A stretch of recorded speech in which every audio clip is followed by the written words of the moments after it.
Good morning to everyone. Welcome to History Matters, and so does coffee. Boy, yeah, coffee always really does. So today we are going to be talking about the power of political stunts. And when we start the topic, I'll talk a little bit about my train of thought because I was edging around it in a variety of ways and then settled on this, and you'll see what that means. But before I do anything, I'm going to turn to my partner in crime, Annie, who will explain the rules of the game. Good morning, everybody. I'm Annie Evans from New American History. Delighted to be with you as always. So here's how this goes. If this is your first time joining us, we have a very active chat going on over here. If you are with us through Zoom, through the NCHE website, we also have friends joining us in from Facebook.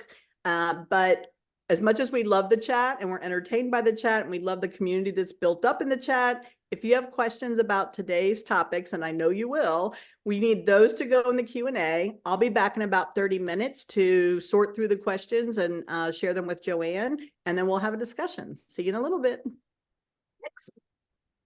Okay, so when I was thinking yesterday, as ever, the last day possible, about what today's episode was going to be about, my first thought was politics as revenge, right? I thought, well, that's some interesting things going on right now along those lines.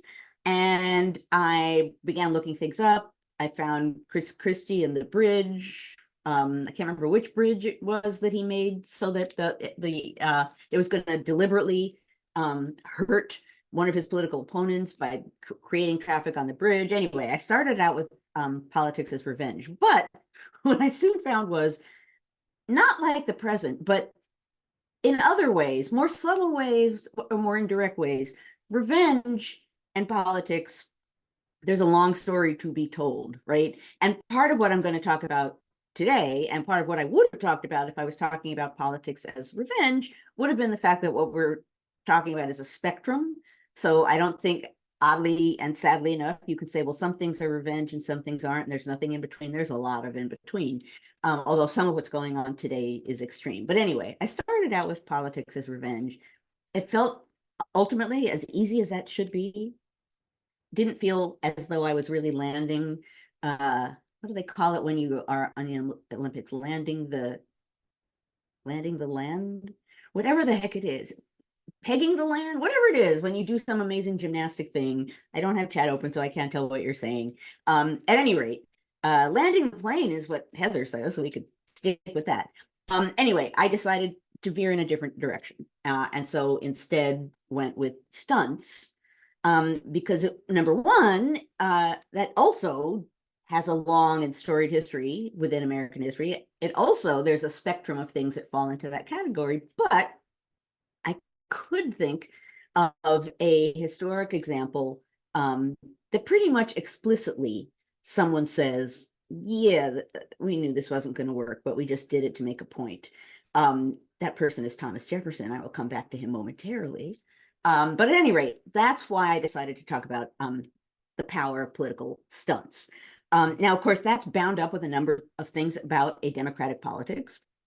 Number one, in a democratic politics, what we, the public, see matters, which means stunts, no matter how you define them or how extreme they are, they matter because they get an audience. The audience thinks things depending on how graceful or extreme people are with the stunts. They make a point, and it's very hard to undo the points that are being made sometimes, sort of in the vein of where there's smoke, there's fire, kind of way of thinking about anyone in politics. Oh, well, people are talking about this a lot. There must be something there. So stunts are powerful for a good reason.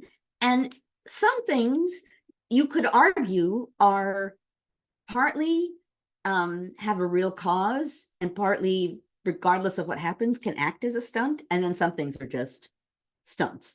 And I'm actually not going to draw that line today. I'm going to talk about one historical example, which I suppose in essence, Jefferson says, yeah, well, we're just kind of making a point to the public. We knew it wouldn't matter. We can decide if we want to call that a stunt during the Q&A period. But the two things that came to mind that are current that led me to this topic, obviously, are on the one hand, the impeachment vote that happened recently, House Resolution 917. See, I really did have to do some research this morning. That House Resolution 917, and I think I even took, was I smart enough to do that here? Maybe I wasn't. I thought I took the text from the resolution, which apparently I didn't, although I read it this morning. So House Resolution 917 is launching an inquiry to see if President Joe Biden should be impeached. Representative Dave Joyce, a Republican from Ohio, said, and actually a number of Republicans have said, but this is a quote from him.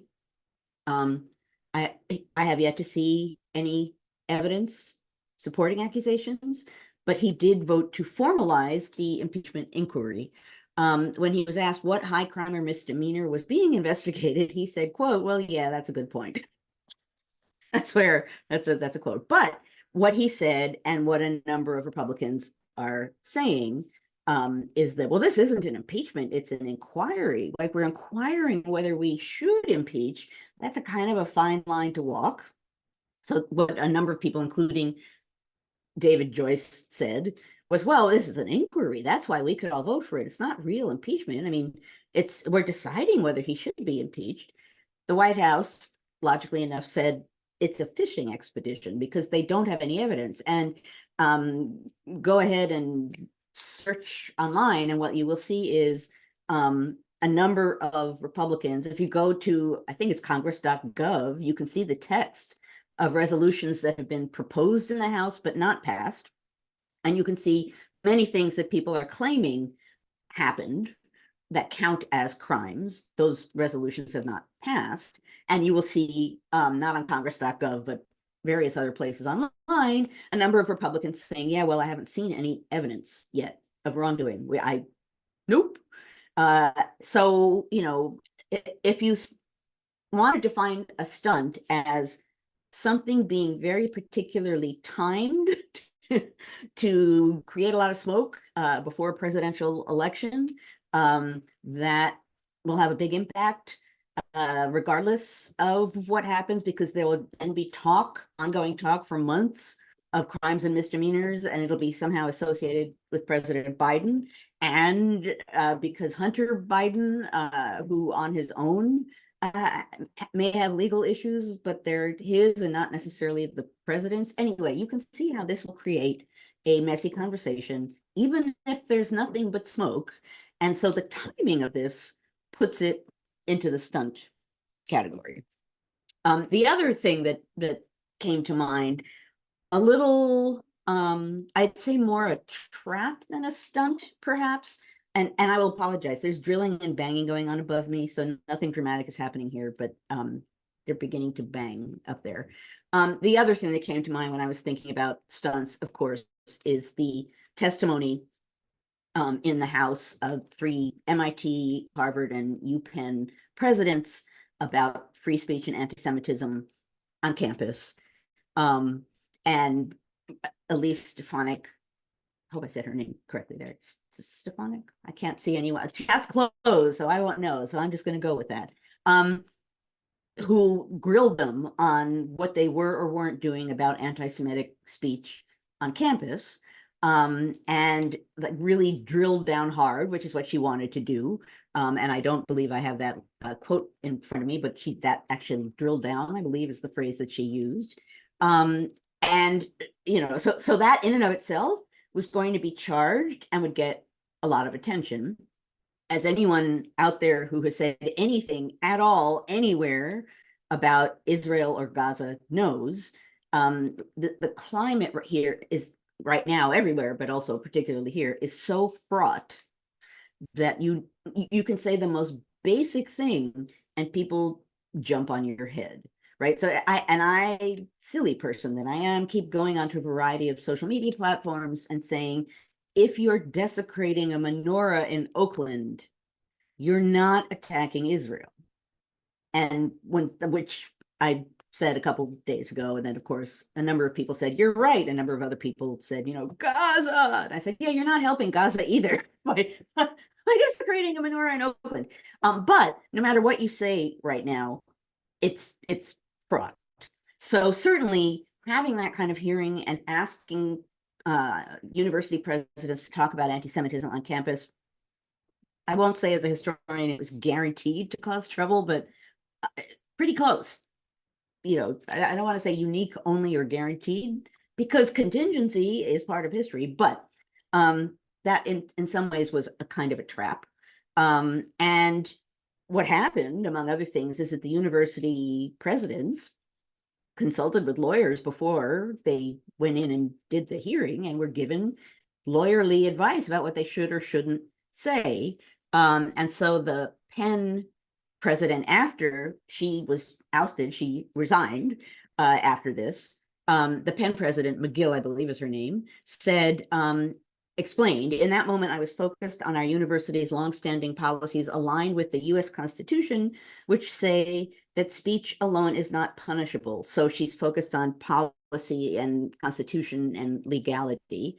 I was not focused on, but I should have been, the irrefutable fact that a call for genocide of Jewish people is a call for some of the most terrible violence human beings can perpetrate. It's evil, plain and simple. In my view, it would be harassment or intimidation. So she then went and said, well, I was focused on legality, but actually that kind of speech is harassment or intimidation.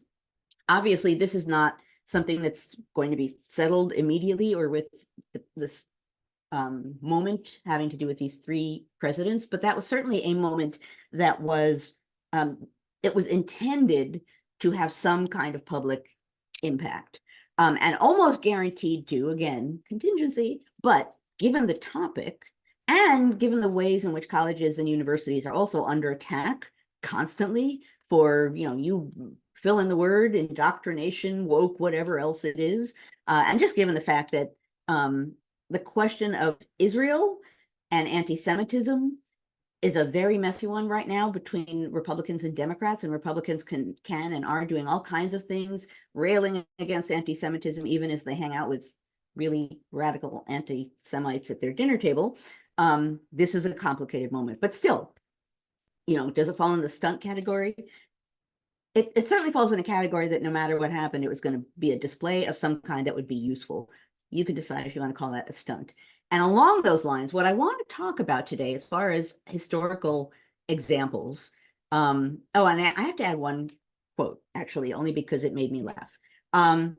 When some Democrats are agreeing with Representative Stefanik, right, that yeah, this is bad, they shouldn't be allowing this kind of speech, and Representative Richie Torres, Democrat of New York, said he thought that Stefanik was right, but he said it did not change his view of her. He said, quote, even a broken clock is right twice a day. So, okay, now on to history. I want to talk about the Giles resolutions. Now, history brain. I'm like, stunt, history, stunt. What can I talk about? And I'm like wandering up and down a timeline, and I thought, maybe Giles resolutions. And then I found a really, really handy quote from Thomas Jefferson. So Jefferson gave me the gift of this historical example for this morning. So a little bit of background about the Giles resolutions, 1793. Not surprisingly, since Jefferson is involved in it, it involves Hamilton. And it involves how Hamilton was deploying funds, federal funds, and whether he had the right to, the permission to, the ability to apply certain funds in certain ways.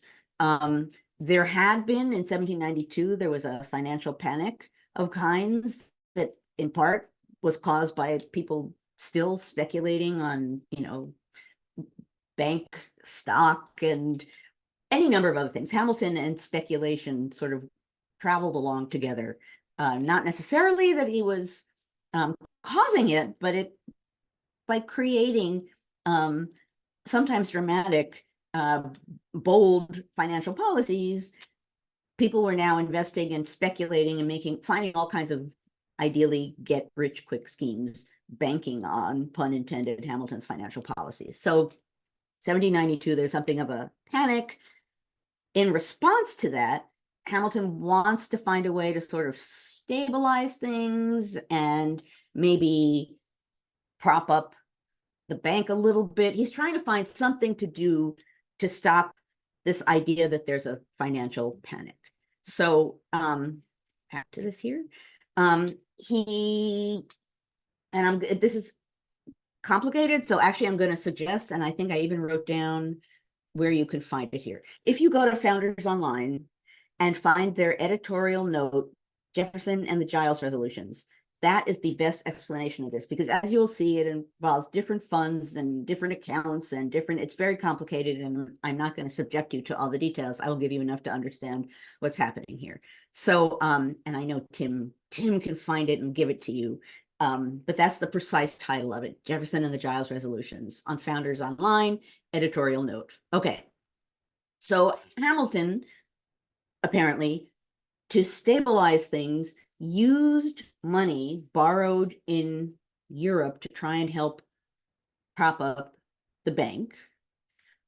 Also may have been messing with the sinking fund of the bank, meant to help pay off the domestic debt, trying to stabilize things. In one way or another, he was accused of using funds that he shouldn't have been using to deal with a financial instability. That what was he doing? Like dipping into all of these other accounts and using random money to do what he wanted to do. And some people thought, not only is he using random money, but is there some way, by stabilizing things, is he ultimately helping speculators? Like what is he doing with that money? And are the proceeds of what he's doing somehow going into the hands of the people making the trouble? So anyway, there were a lot of questions about what was going on. And in this case, you could say justifiably, there were initially resolutions launched demanding information. The Giles Resolutions, named after William Branch Giles, a Virginian in the House. Two of the resolutions wanted President Washington to give information on payments and foreign debts. Three more resolutions asked Hamilton to give information on balances between the US government and the bank. So basically, Congress, the House, was demanding a lot of information, and the information was handed over. Hamilton wrote grouchy reports, grumble, grumble, grumble. Why the heck do I need to do this? They're just out to get me, kind of Hamilton language, but they got information. After getting the information, there was then a great debate about what to do next. And the question of censuring Hamilton came up. Should we censure him, given what we found and given that we can spin it how we want to spin it? Should we at least try to censure Hamilton? And here's where we get into the is it a stunt category. So the idea here, talking about censuring him, is on the one hand, it would potentially damage Hamilton's reputation. On the other hand, maybe it would damage Washington's trust in Hamilton. And best of all, maybe it would remove Hamilton from office. So this seemed like something that you could do, and there might be many positive outcomes. So there were censure resolutions presented. And so here's the interesting part. Apparently, Jefferson didn't necessarily launch the censure motion, but he was involved in drafting resolutions. And there's you'll see in that Founders Online long editorial note, some discussion, not only of did he or didn't he, or when did he not draft the resolutions, but like which daughter had ownership of them, and then she gave it to a different daughter, and then that daughter lost it. It's a wonderfully documentary editorial-ish editor's note. But at any rate, in the end, Jefferson writes in a letter, I believe to his son-in-law, he said, some in Congress foresaw that the resolutions would be negatived by a majority of 2-1. Still, they thought that the negative of palpable truth would be of service, as it would let the public see how desperate and abandoned were funds in the hands were the hands in which their interests were placed. So basically, Jefferson says in this quote, yeah, we knew basically there's no way this is going to pass, these censure resolutions. We did it because it would let the public see the corruption of Hamilton, his policies, his allies, right? That was what this was really about. He says, you know, and that, again, sometimes Jefferson admits that sort of stuff in private letters. This was handy because he said, yeah, even, you know, we knew it wasn't going to pass, but it would let the public see how horrible things are. Again, we can talk in the Q&A as to how we want to define stunt, but passing resolutions and having a debate, and I believe it was like several days only before the end of a congressional session, so timing was key too, mostly to raise a lot of smoke and see what happened by raising it. So was that real? Was that a stunt? Well, certainly it was aimed at public impact and not aimed at passage of what they were trying to do, although I suppose they would have been very pleasantly surprised if it had passed. At any rate, my larger point here, and I've talked about things like timing, I've talked about things about whether something was intended to pass or not intended to pass, what is the goal, what are the wishes versus the actual goal. Obviously, and it reminded me in researching this morning, it reminded me very much of what happens when you research a potential duel. Because what you end up getting messed up in is a sea of who intended what, who did what when, what was the audience who saw the supposed insult. You end up in this morass. It seems straightforward. X insulted Y and Y challenged X to a duel. It's never straightforward, ever. It's always about all of the details, the timing, the witnesses, the nature of the insult, the relationship of the people involved. And this reminded me of that, you know, on the one hand, you want to be able to say, this is just a stunt, period. And some things truly are just a stunt. But there's always a messy gray area. And because of that, to get past the messy gray area, I encourage you, and particularly when thinking about something like an impeachment inquiry, think about the details, right? I'm not saying it isn't a stunt, but what I am saying is think about the details. Think about the timing of this. Think about, and I thought I had copied down the precise words of that resolution, and apparently I did not, but go find, I'll get back up here to the number, House Resolution 917 on congress.gov. You can read for yourself what the resolution says. What specifically are they wanting, claiming that they want? How are they talking about it? Where are they talking about it? What are they saying? I mean, think about the details. I think certain things are indeed stunts. But I think before you pronounce something a stunt, at least inform yourself about the details. In this case, they have no information about any wrongdoing. So they're launching an inquiry to see if they can find information. That's essentially what this comes up to. You know, impeachment now, and many people predicted this after Trump being impeached twice, was going to be seen as a political tool, which it's not supposed to be, and which it wasn't then, because there actually was evidence of wrongdoing, a lot of evidence of wrongdoing. Now it's becoming a political tool, and it's wrapped up in the gray area, the fake gray area of, well, you guys did it just because you don't like him. And so now I'm not going to tread in that very dirty water. My overall message here is just some things are stunts. And if it smells like a stunt, it might be, probably is, but at least be a historian about it. Investigate the details. Think about the context. Think about the goals and the aims. Think about possible and probable outcomes. And then evaluate on the spectrum of stuntdom. Where does it fall? Is it like, yes, totally a crass stunt? Is it maybe a stunt, or is it, you know, probably not, or is it somewhere in the middle of messiness in which you really have to figure it out? And that's the power of political stunts, because most people are not going to do that work, are not going to think about the details. They're just going to fall into where there's smoke, there's fire. And in that way, political stunts really do have power. They create a potential controversy, which becomes a controversy, which is public, which attracts attention, which the media jumps on, making it an even bigger controversy. And there may or may not be anything at the heart of it. It's a controversy about a potential controversy. So that's my, I suppose, my moral, the lesson of today's story is think about the details of what's happening to decide for yourself the nature of what's going on. Be aware of the fact that a lot of the public conversation that's going to be taking place about whatever happens is aimed at either creating a controversy over a potential controversy, or just drumming up a public reaction. It might be not quite rage harvesting, but certainly anti-Biden, anti-Democrat harvesting of one kind or another. Evaluate for yourself whether something is a stunt.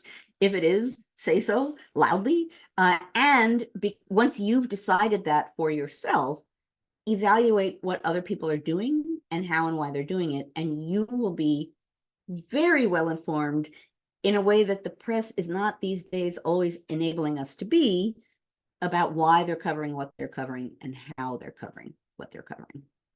Okay, that is what I have to say. 1 minute late. Oh, I was going to say, I didn't see the mug because I had my notes covering where it normally says mug. Okay, this one you're going to have to travel a little ways with me.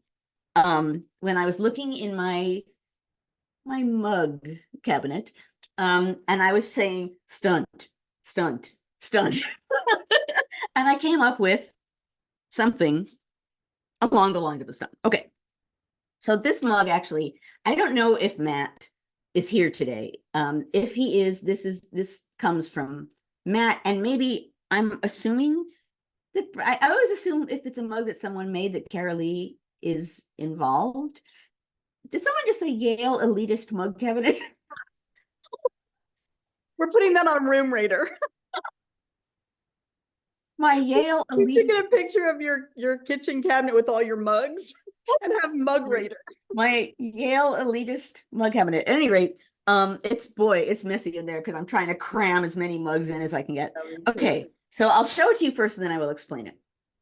Okay, this says pomp and crest for the door 89.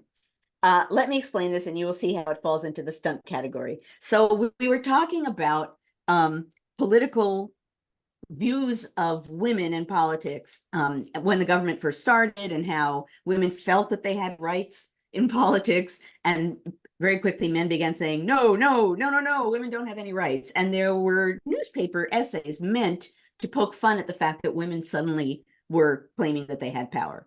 And there was a newspaper sort of, poking fun at this idea in one of the newspapers of the time. It created a woman named Roxana, I believe, Pompencrest, who wanted to be and was essentially running to be doorman of the house. And her credentials were, she had very tall hair, so she could intimidate people because she was taller than she was. It was entirely a joke. And it was, but it was also deeply symbolic, right? Like, a woman wants to be at the door, admitting people or not admitting people to the house.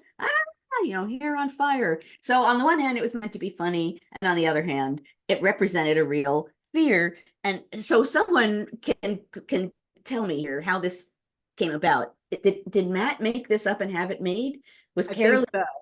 I think it's a Matt. I think Matt did that one on his own, didn't he, Carolee? That's my thought. Oh, Carolee says someone else made it, so it wasn't you, but I think Matt had it made for you. Yes, this was a Matt production.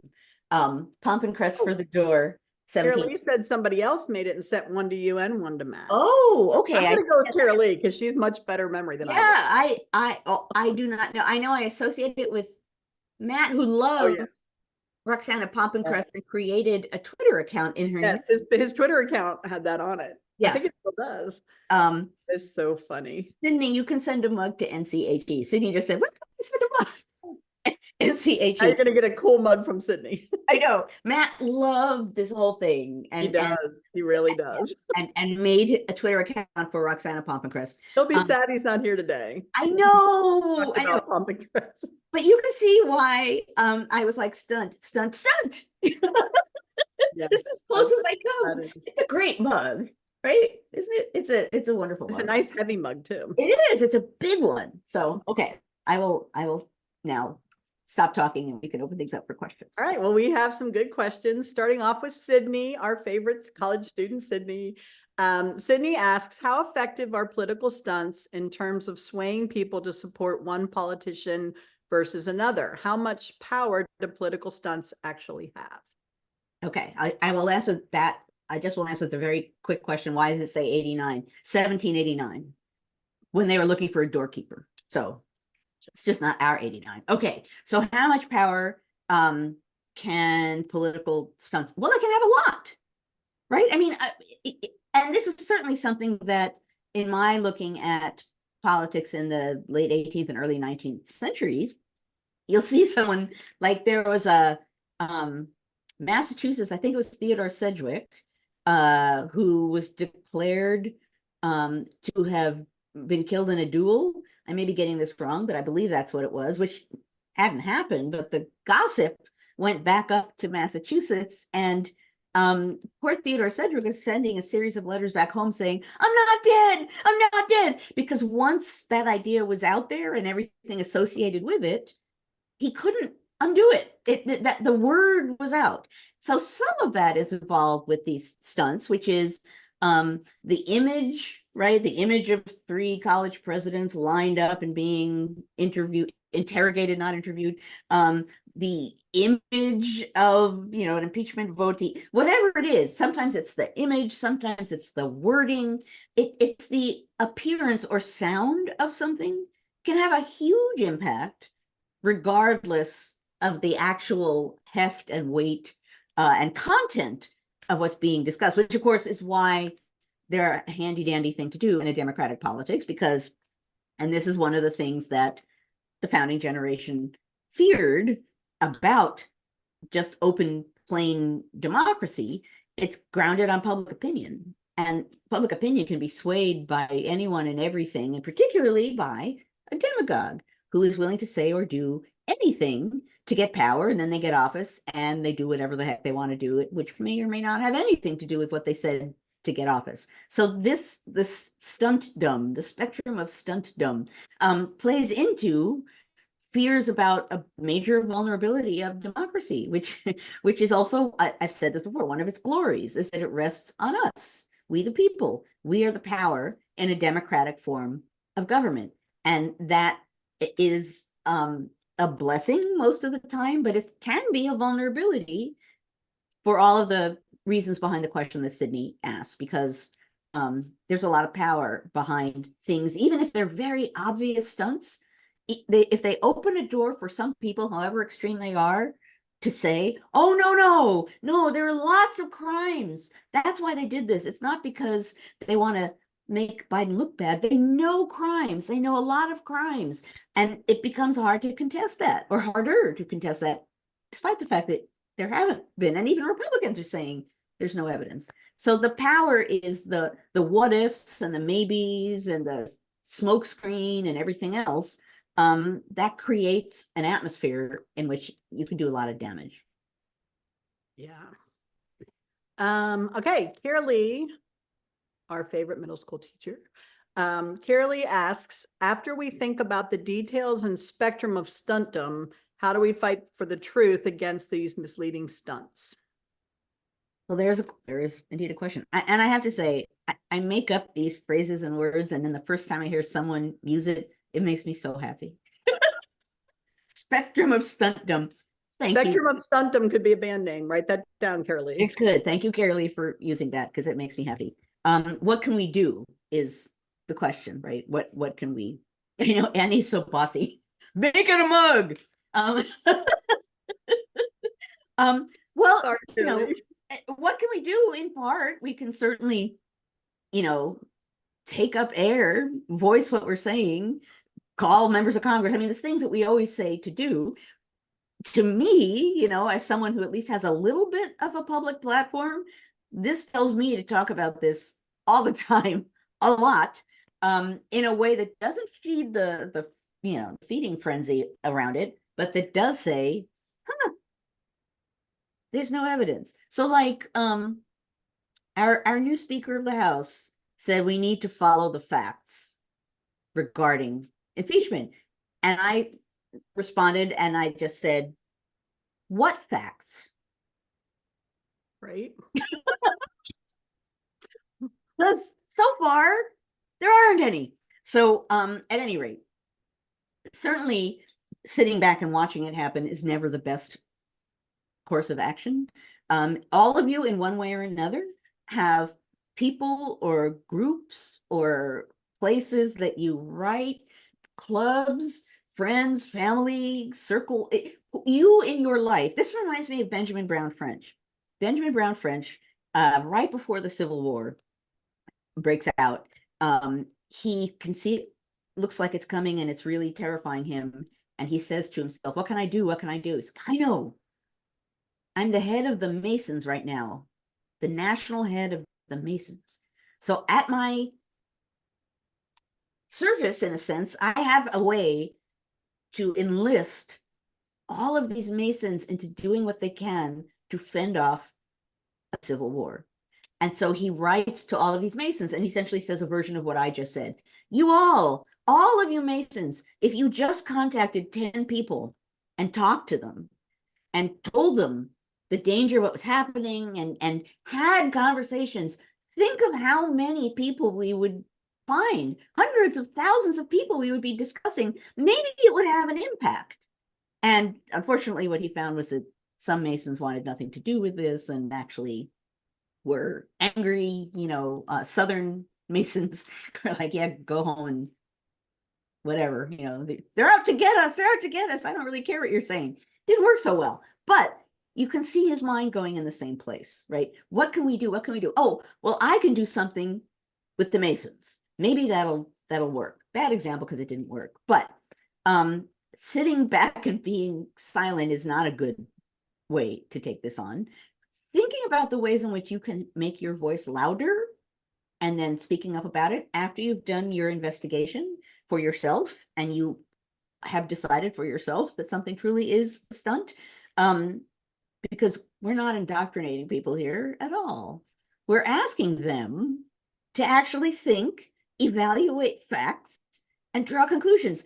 Gasp! To learn, right? So once you've done that for yourself, then yeah, find a way to speak up and spread your knowledge that something is more of an empty threat than it is of something with real content. All right. Dave asks, I love this question. How do you think about political stunts comparing pre-Telegraph versus Twitter, TikTok era? Like, I love that question. Well, the interesting thing, and I'll lump in with this gossip too, which can be a kind of stunt. So if we're talking about stunts and gossip and that sort of thing, pre-Telegraph, in a way, it's less predictable, can be super powerful, but you don't really have control over that. And like I mentioned with who I believe was Theodore Sedgwick, a rumor is spread, it goes all over the place. People at the time had no idea where or how things that was going to spread.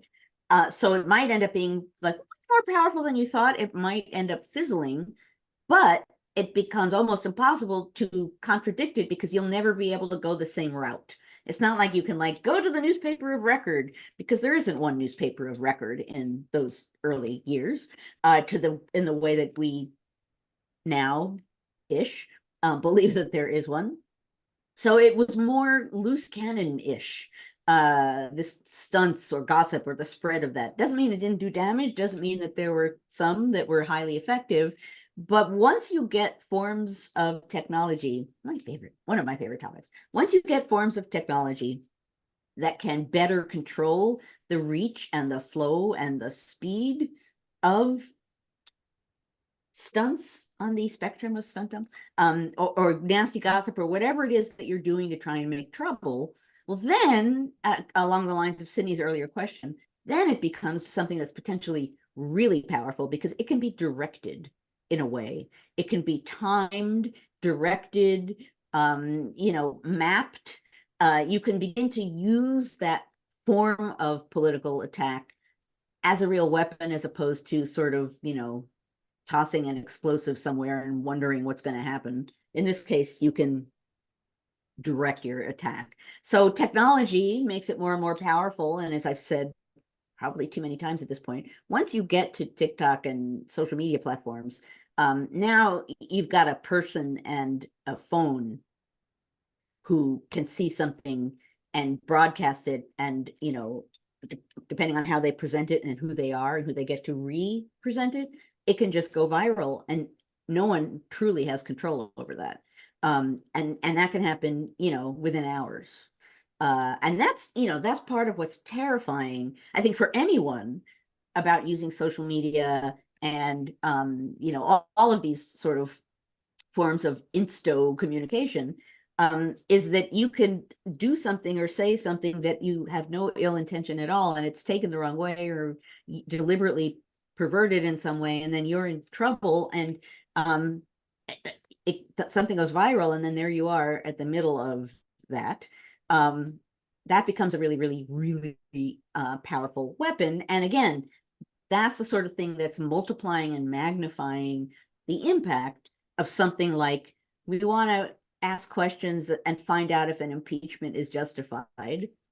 Well, guess what? If we do that for a while and we ask a lot of questions and we talk about what might be evidence or what might be crimes and misdemeanors, they're going to be all over the place. They're going to be broadcast everywhere, all over the world. People will be talking about them because we now have that, all of us have the kind of power to make that happen. We can't absolutely force it to happen, but any one of us can do something that goes viral, and no one has the power to change that. I mean, we're seeing that on the site that used to be Twitter all the time, right? Let's let all these, Nazis and other detestable folks back on here, and, free speech. They can say whatever they want. Yeah. Right.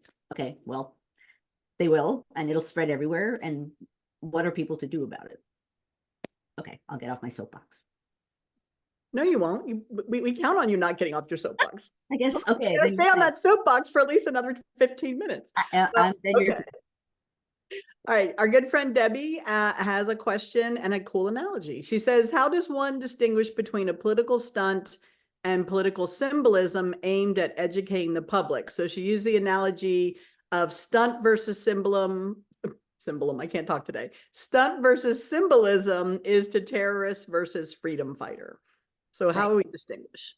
Well, and that's why I said spectrum, because I don't think there's clear divisions necessarily, and I don't think it's always a black and white divide. I think some things, when you stop for a moment and ask yourself what's happening and really get into the details of it, some things will really obviously just be for a big splash. But symbolism, doing something like using like freedom fries is a great example. So that certainly was something that at the time seemed silly, and people laughed about it, and it had a point. It made a message. Was it a stunt? I don't know. We can actually talk about this. For something to be a stunt, does there have to be a desired outcome, like factual, like calling something freedom fries is symbolic and nothing probably would happen, but that some people would say that a lot and make a point, versus having an impeachment investigation is more of an act? I don't know. It's a really good question.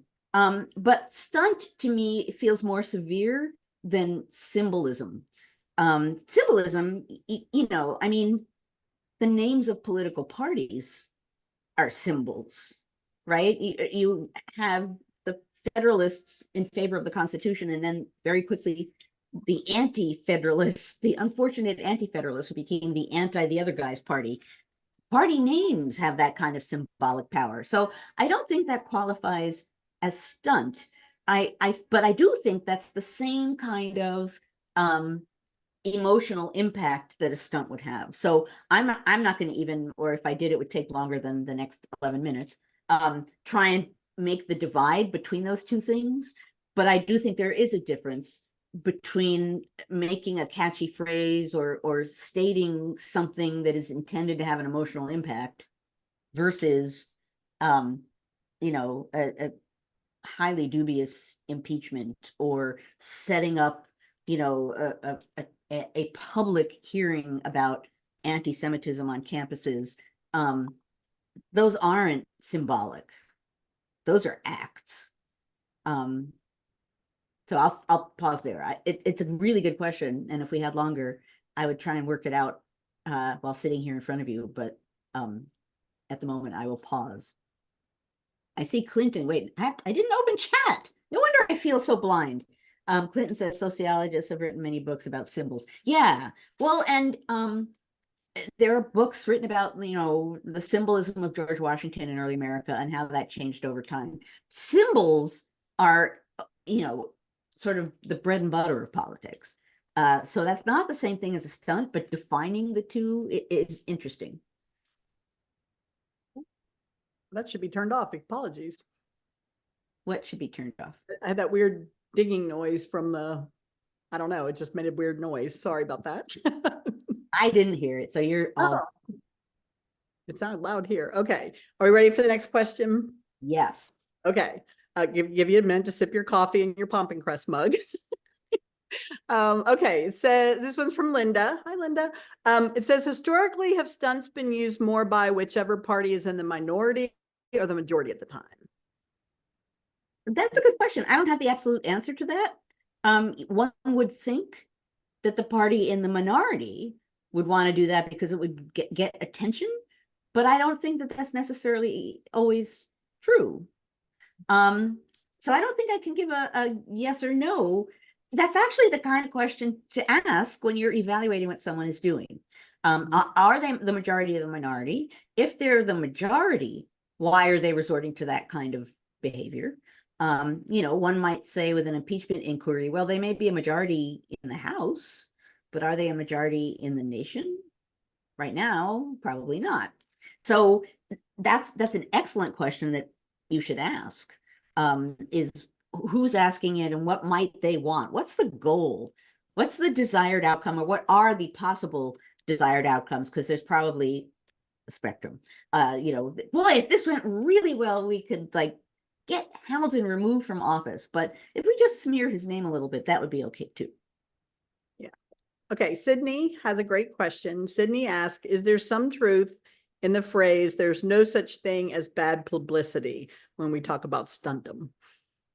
That's a really good question. Part of me wants to say that that is in many ways true. I think there can be bad publicity. You know, I mean, if you're accused of doing some heinous deed, it's hard to imagine that being good publicity.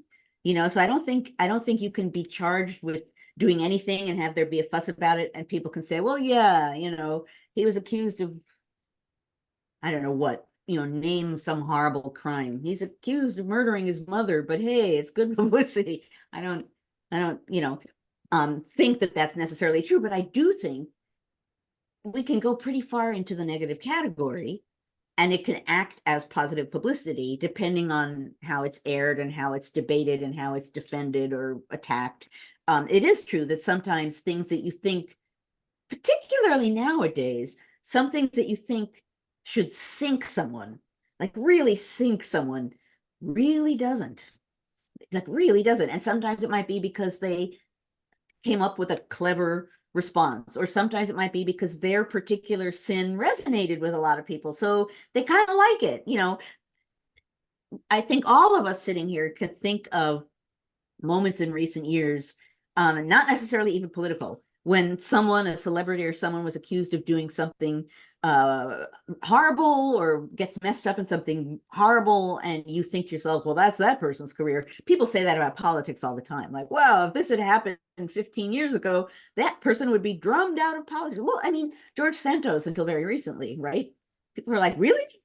Like, really? Like all of that stuff, and it just still is acting as publicity for him, right? So he's gone, and he's still like, I'm making money based on the fact that I, you know, there's a great example. So to a large extent, I would say that's true.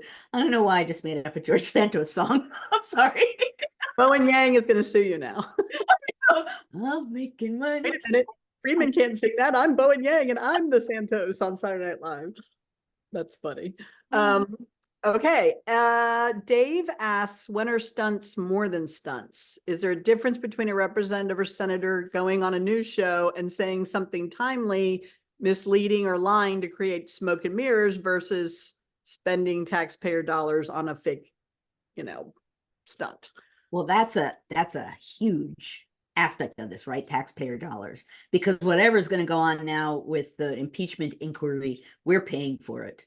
We're paying for it because it will be occupying Congress. We're paying for it in any number of ways. So yeah, then it becomes a matter of not just spin or a stunt, but and not just a question of questionable politicking, but then it becomes a way in which government money is being spent, potentially huge amounts at a time when we can't stop talking about the budget and government funding. So yeah, then it becomes a really big deal. Remind me what the He was saying, when is a stunt more than just a stunt? So that is one way, sure. Or it's still a stunt, but it's a stunt that has bigger consequences above and beyond how much it resonates, right? It's a stunt. A stunt can be expensive and really shameful, or a stunt can be ridiculous.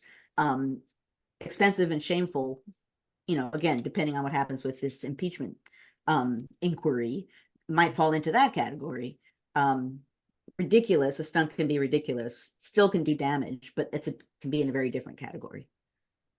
Okay, we've got one more question I think we have time for, and then the most important question I'm saving to the end. Troy asks, what has successfully been done in the past to make folks pay for engaging in stunts instead of doing their business of legislating? So have there been like consequences when people pull stunts? Were they held accountable? Specific example.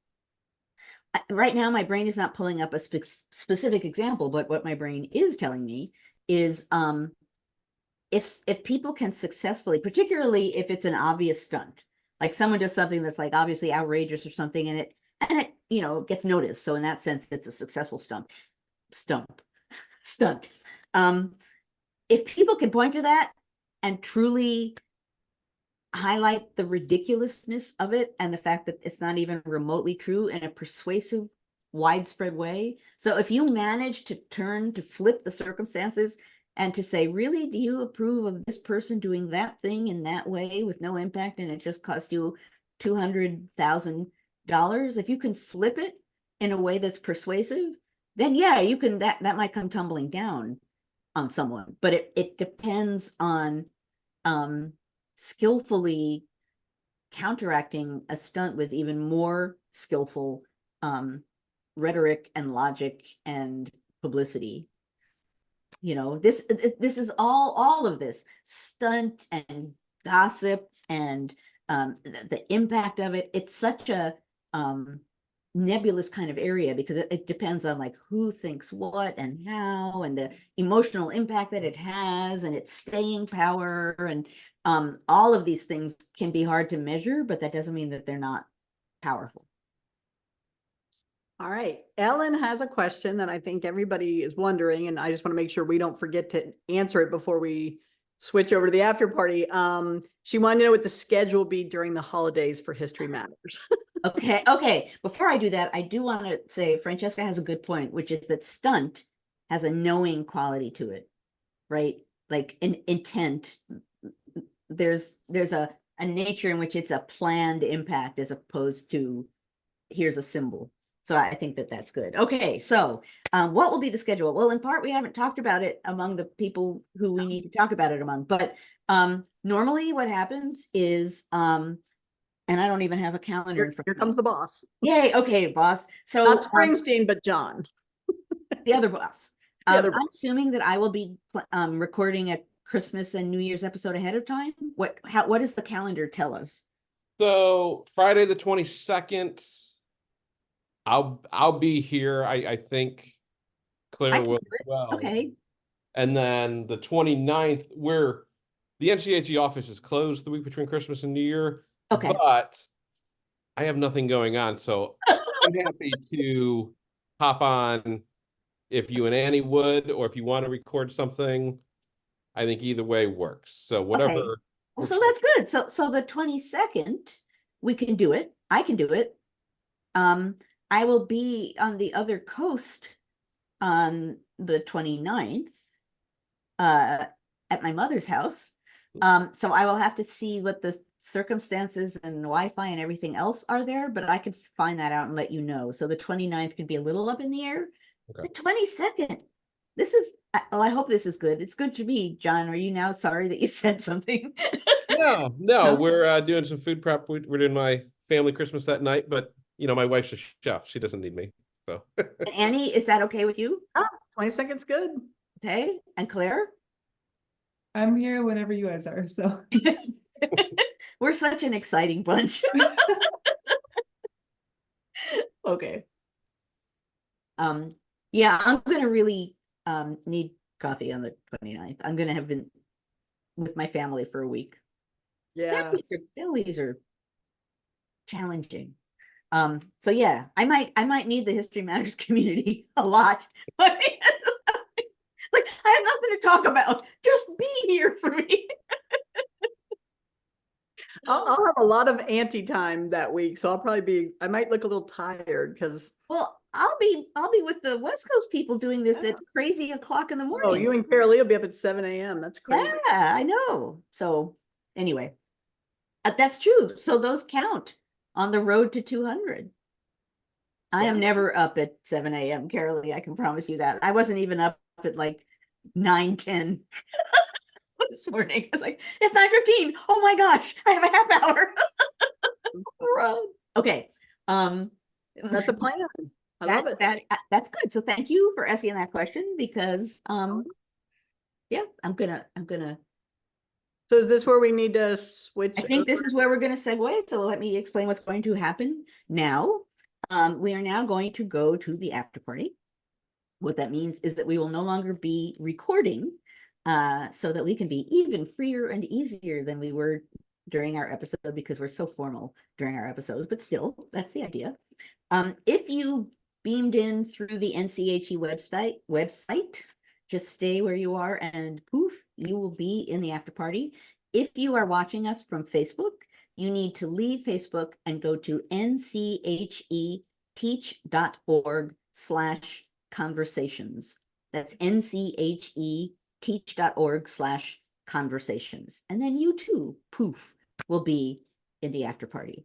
I, as ever, want to thank you for being here and taking part in the conversation of democracy, talking about things like literally part of the reason why, oh, I got like little applause, hands and hearts. Thank you guys. Particularly, given recent years, even months, given the fact that sometimes what we're talking about happened like 24 hours ago, which is part of why it's so hard to come up with a topic, which is I come up with a topic and then like 8 hours later, it's like, oh no, there's a better topic I need to talk about.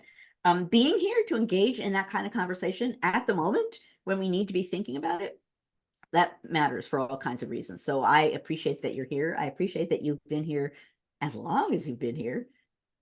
I don't know what I'll say when we get to 200, man, but right, the fact that I was like, I'll do this for a while during the pandemic that won't go on more than 3 months. That's not how things happen. But at any rate, thank you for being here and engaging in this kind of conversation, which matters. And thank you to Claire and John and Annie for being here and making this possible, and being as wonderful as you guys are. And just thank you to this community for being such a community. It just makes me smile whenever I think about it. So, okay. And with that, actually save the liver. Hang on, I'm saving the chat. Save chat. Does anyone else remember Save the Liver from Saturday Night Live?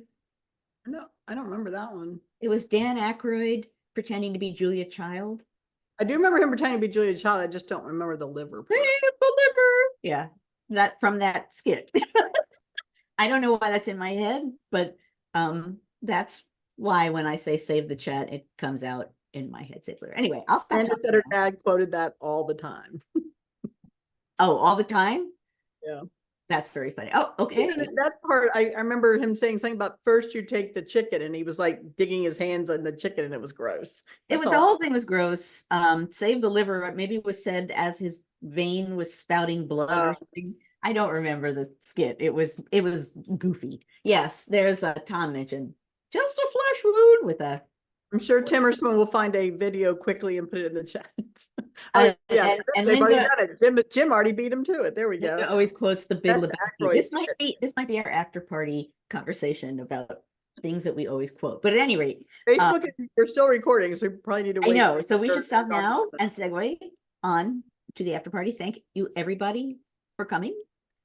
And we will head into the next part of our Friday morning.